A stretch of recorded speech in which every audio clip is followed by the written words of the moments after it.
All right, let's go.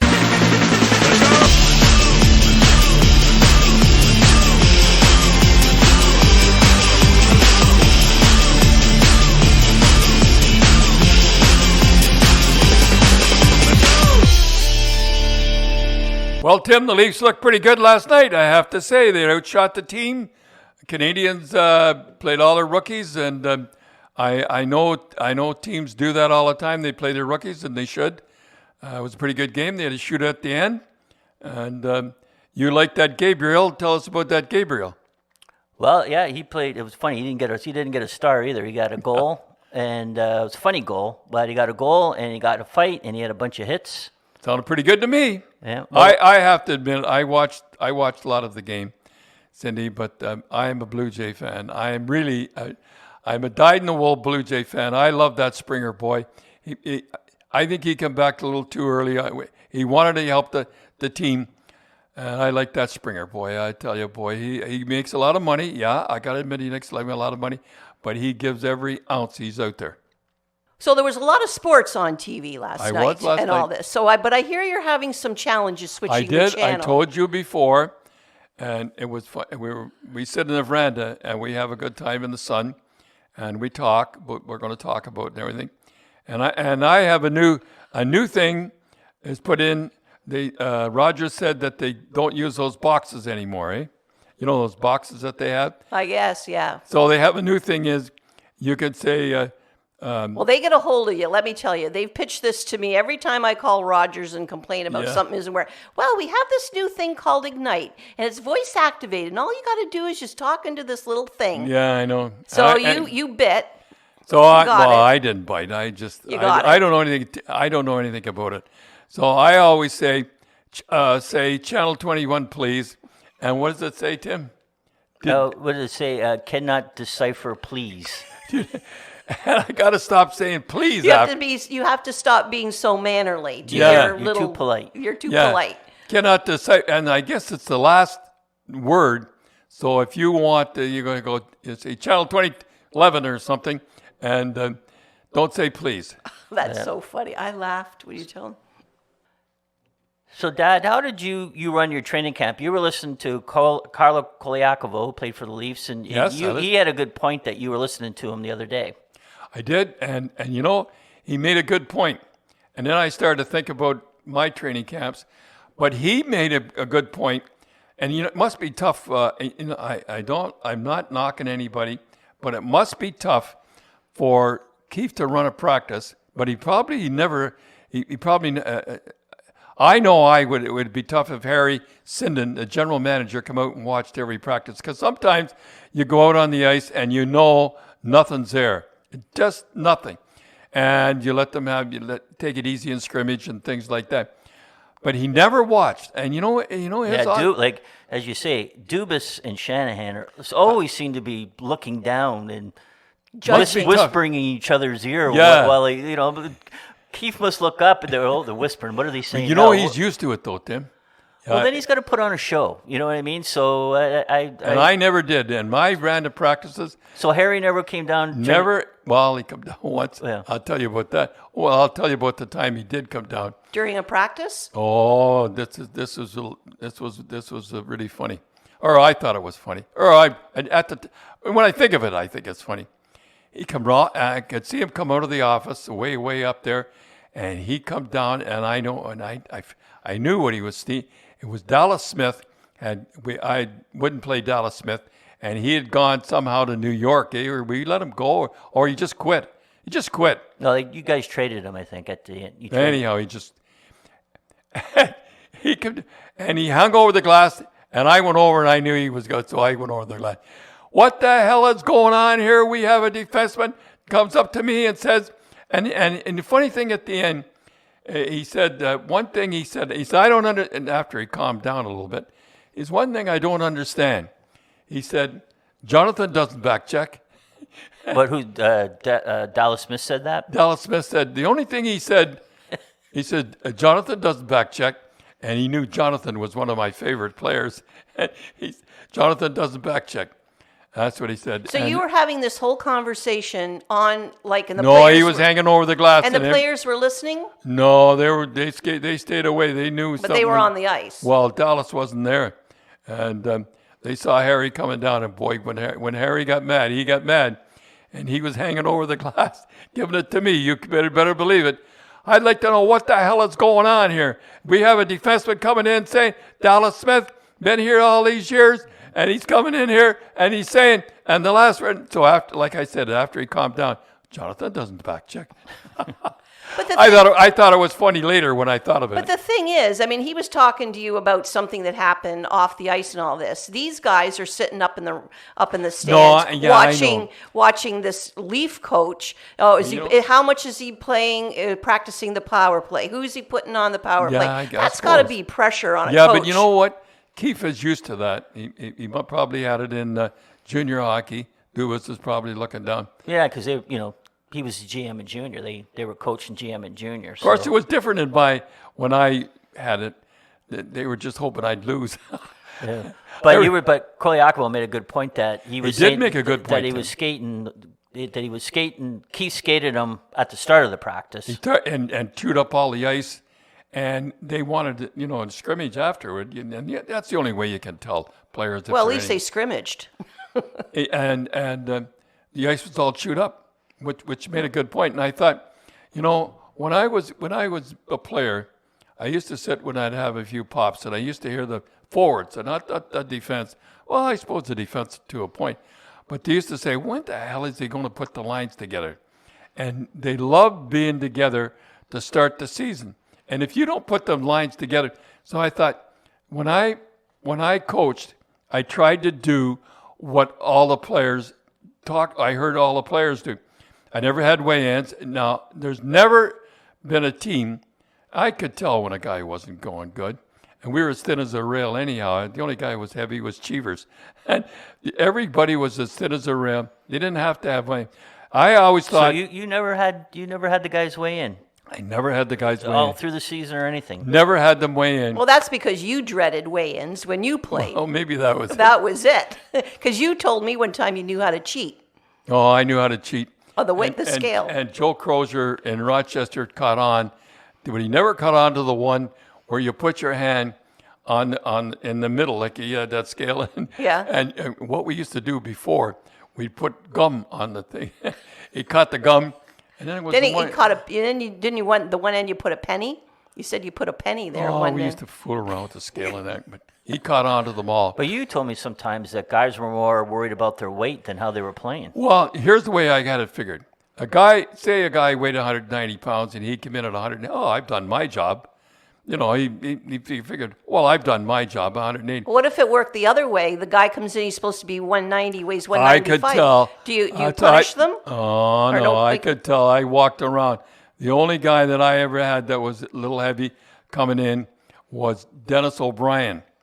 And I knew, get him down, and Park to call him the Pillsbury Doughboy. Must go into that someday.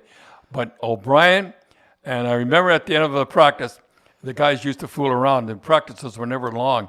I hated long practices because we used to fool around. Because you didn't like them when you played. And I didn't like it, and nobody else liked them either. What you do, if you had a long practice, you'd pace yourself. Absolutely. And it only stands to reason. And I didn't want guys pacing themselves. And I remember Dennis O'Brien and other guys would fool around after taking draws and everything. Because they'd stay on the ice because they weren't exhausted. Well, whatever.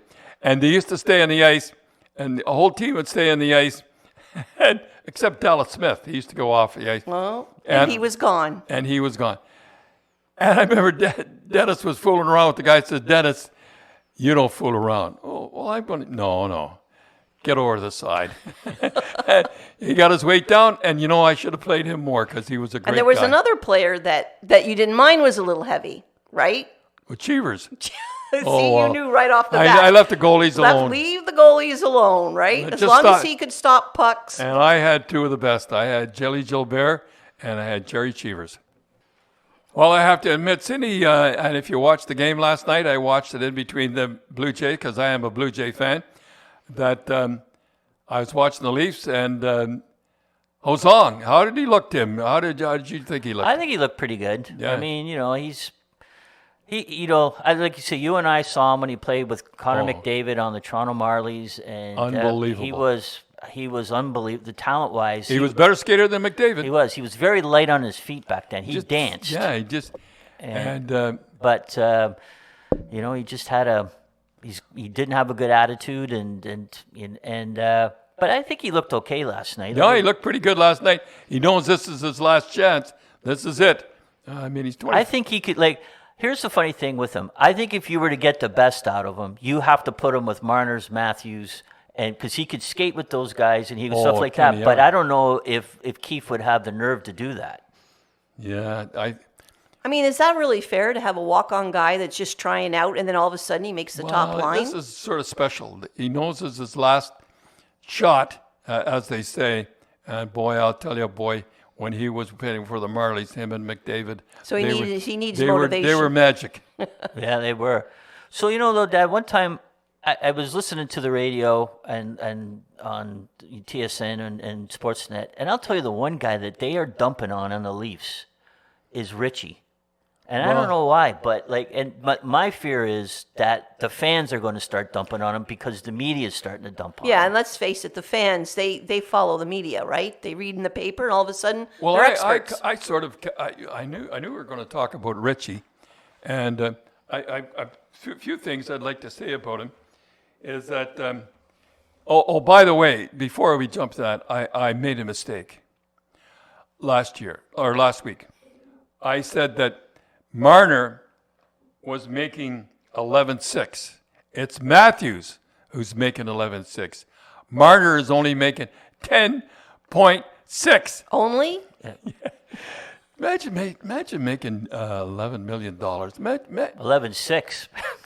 That's what he thought. 600,000. And remember, that's U.S. funds. That's U.S. U.S. U.S. funds too. So how much? I hate to think how much that is. Anyhow, I'm sorry I made the mistake that it was 11.6. Yeah, well, Matthews has this year and 2 more years, and Marner's got this year and 3 more years left on that. I'll tell you one thing, boy. When you're those guys last night playing for the Leafs, every guy had to make the club, and you see them hitting and banging and smashing because they had to make the club. That's why I have a sore knee right now, because I never ever.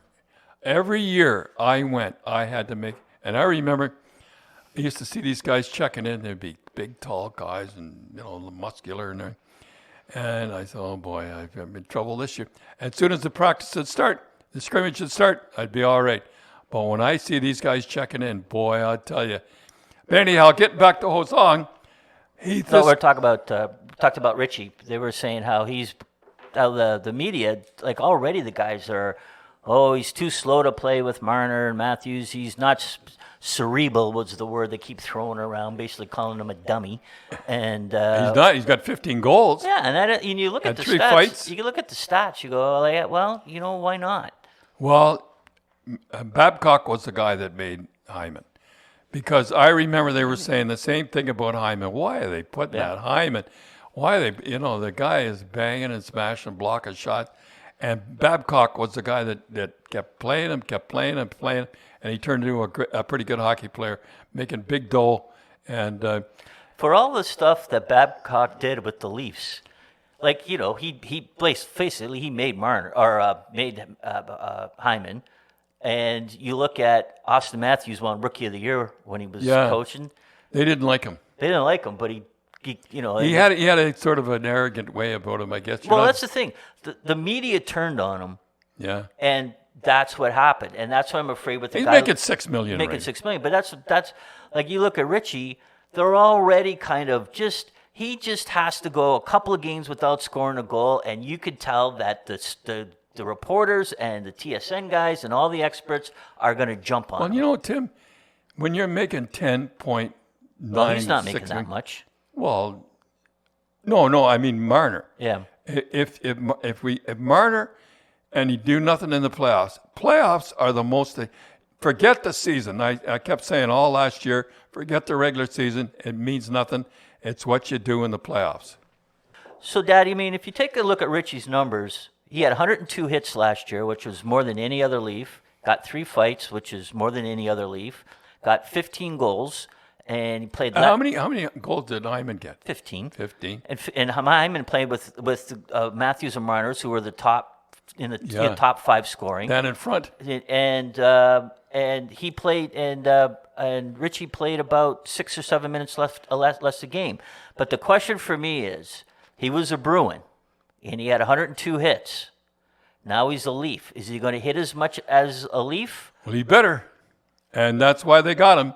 That's why Dubas got him, because he should play the same way as he played for the Boston Bruins. But when you play for the Boston Bruins, you better hit or you're gone. Well, Nick Ritchie, he's from Orangeville, so so let's hope he does well. Yeah. But as you said many times, Dad, a prophet's never welcome in his home. No, and we seem to eat our own here, and I just hope they give Ritchie a chance, because he's going to be. I'm looking forward to him, because we saw him play in. He played for the Toronto Marlies too. Yeah. Yeah, he played. We told the story again. He was playing against Max Domi and Darnell Nurse they were in Don Mills, and Richie was, and another really big guy was for the Toronto Marlies. They were under 16, minor midgets back then. And remember that big fight they had? The only fight I've ever seen. And they talk about young players and that. Boy, I have to say, it was an Andy. It was a good one. And I remember that fight was that Max Domi, he was fighting, and he was fighting a guy that was probably a head and shoulders above him. But they were really, the helmets came off, and they were really they were really throwing them. Everybody. And they drifted over to in front of Don Mills' bench, and Ty was standing there. And I'm thinking, oh, please, Lord, don't let this guy cork Max and knock him out or something like that.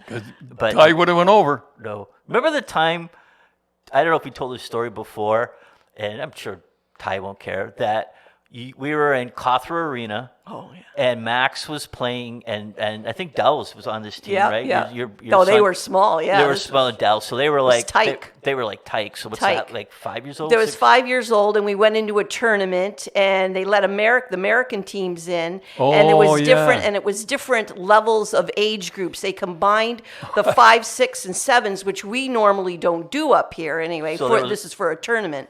So there was like 5-year-old playing against 8-year-olds. Remember, you were standing there, and they were a lot bigger, eh? They were really big. The centerman. Americans love coming up here because they're going to straighten out the Canadians and win in their tournaments. I remember I was standing there, and there was a guy standing, and Ty was just furious because this guy was about twice as big as Max, and he said, "Who's running this tournament?" And the guy thought, he said, "Well, I'm running it." He says, "I want to tell you something." He said, "If that big guy hurts my little guy, I'm going to kill you." And the guy thought, I look nice. I think he's serious. I remember that tournament. That was something. Yeah. But anyway, we'd like to thank our sponsors, Spreads.ca. They're a Canadian-owned online casino and sportsbook, which is good because they truly are Canadian. And so many of the ones you see now that they say they're Canadian or American, they're somewhere offshore.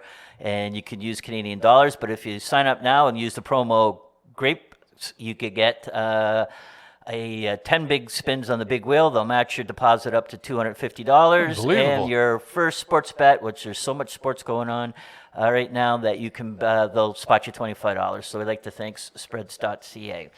So, Dad, talking about that, well, a lot of guys betting now on the Jays, and you're a big Jay fan. Oh, I'm a big Jay fan. I love that Springer.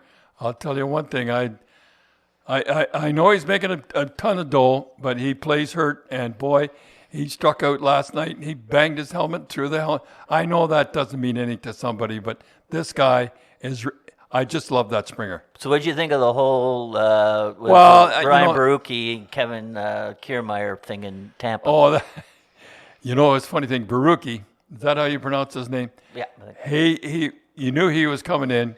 He was going to be the sacrificial lamb, and what was the other guy's name? Kevin Kiermaier. So Kiermaier. And he knew he was going to be hit because tell a story about. Well, what happens the game before? If you saw it, the game before, Kiermaier, who was for Tampa, he slid into the catcher of the Jays, and there was a bit of a collision, and he was out. Kirk looked back too. He thought he dropped something. Yeah. So he So it's a third out. So the Blue Jay catcher, he gets up to walk out, and like a little cheat sheet. Kirk, he dropped out of his. We call them crib notes. Crib notes out of his, out of his wristband or whatever. He looked back too, and it was like how they were pitching the Tampa Bay Ray players, right? So Kiermaier just kind of looked at it. He very quietly picked it up and then just sauntered back and then gave it to somebody in the dugout. And it became a bit of, the media made a big deal out of it. And they said, oh, no, everything's okay. And the Jays manager said it was agua under the bridge and all that. But sure enough, the rookie goes in. The rookie goes, and he's a rookie too, right? And he wasn't fooling him. He threw a 95 fastball right in the back. And what I like about that? He didn't show one bit. It had to hurt. 95 miles. And you thought that he knew it was coming? Oh, he knew it was coming. He turned his back as he was pitching. So as the guy was winding it up, he was turning. Yeah. And boy, he went to first base. Never even acknowledged that he got hit. That's the way hockey players used to be. I remember guys with broken ankles. They would never give the other team the satisfaction of knowing they were hurt. Tim, I think the team that's going to surprise everybody is Vancouver Canucks. I mean, they had a tough time last year. Unbelievable. They had 21 players with that COVID, 4 members of the coaching staff. They had to play in 24 days. To get this, they had to play 19 games. That was unbelievable. Now, 24 days, had to play 19 games. I mean, how they ever did it is beyond me. I think that they're going to be the surprise team. They got a good coach. I think they're going to be the surprise team. Yeah, and the one thing too is they're in probably the weakest division. Yeah, that's true. I mean, because you look at that division, and they got Vegas and Oilers, so you figure, okay, they're going to be probably fighting for the top of that division, you would hope. But after that, the Ducks, Flames, Kings, Sharks, and Used Kraken. to be when you go out west, they call it the trip of doom. When you go out west, it's the easy. Everybody's looking forward to that now. But to talk about the Leafs, boy, the Leafs are in the toughest division. They're in Tampa, Boston, Montreal, Ottawa, and Toronto. Yeah, Buffalo and Detroit and Florida. So you figure you have to figure to get out of that division, you're going to have to either play Boston or Tampa, if not both those teams. And it's a tough division, boy. And the Leafs are in a tough division. They can't go into a swoon for very long. Yeah. And getting back to that exhibition game, the goalie, you always liked that goalie that was that played second in Montreal, that Michael McNiven, that big kid. Oh, I liked that. Yeah, I always liked him He played for Owen Sound. He played for Owen Sound, and I used to watch him. Boy, I liked him. And I hope the Leafs do well. I really do. I'm a Leaf fan, and I'm a Toronto fan. So you even watch the exhibition games if they're on I TV? watched them all. Yeah. I was. So, Dad, just to get back into training camp when you were coaching the Bruins, it must have been tough for the young guys because you pretty much after your second year knew what the team was going to be. It's a funny thing I was a minor leaguer a long time myself, 16 years. You'd think I would lean towards the minor leaguers, but I did not. And the guys in Rochester couldn't understand it. Now let me explain it to you. If I needed a centerman, there was no way the centerman down there was not as good as our centerman up above. So I needed a guy on the fourth line who was going to kill penalties and was pretty good on draws. Now if I take the leading scorer from Rochester, he's not going to be satisfied being on the fourth line. So that's the way I had penalty killing guys that were specialists. And I would bring up a guy, and boy, they did not like me in Rochester. And I was a minor leaguer a long time. You'd think I would have given those guys a shot, but I didn't. So if your team was pretty well set in Boston and all that, what was the point of playing all the exhibition games? Because, normally exhibition games is to see, who's going to play, who's going to make the team and not. But anyway, Harry made you guys go out and play a lot. And tell us, you one time broke a record that some incident that happened that will never ever happen again in the NHL with Bobby Orr. It was so unbelievable. Now, Tim, as you know, nobody ever saw Bobby Orr play in person. Very few people saw Bobby Orr play. When we go out and play, and Bobby Orr wasn't on the team, they'd kick the door in. Honest. Yeah, because back in the 70s, like he wasn't on TV the games weren't on TV that much, right? And there wasn't. Well, they were in Boston, except they were, and then there wasn't a 24-hour news cycle with all that. So, if you're outside of Boston and you couldn't get TV 38, which probably in Providence they couldn't. They couldn't in the East. You wouldn't see yes, them. but not only that, you played your exhibition games in cities that didn't have an NHL team. Like, in the East Coast, you played out there. You played, Moncton, yeah. And the one that you had that little incident with Bobby Orr was in Well, Providence. it wasn't a little incident. I remember it was like it was yesterday.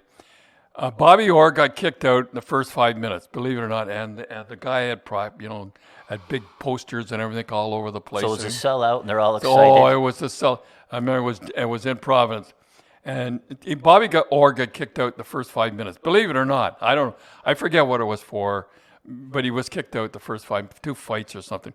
Imagine Bobby Orr fighting.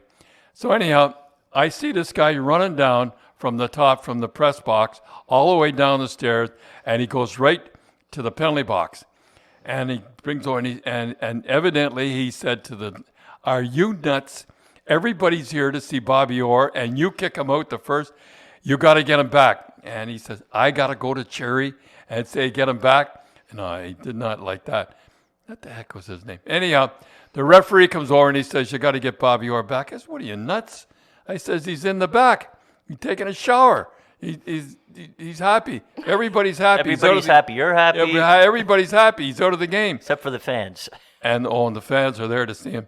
I had to go back in the shower, and Bobby's all soaped up and say, "Bobby, you got to get back and play." I said, "What are you, nuts?" He says, "Are you nuts?" He says, "I was kicked out." I said, "Not anymore, you're not. You better get back and play." And to keep the fans happy, Bobby Orr had to go back and play and get dressed again and go out and finish the game.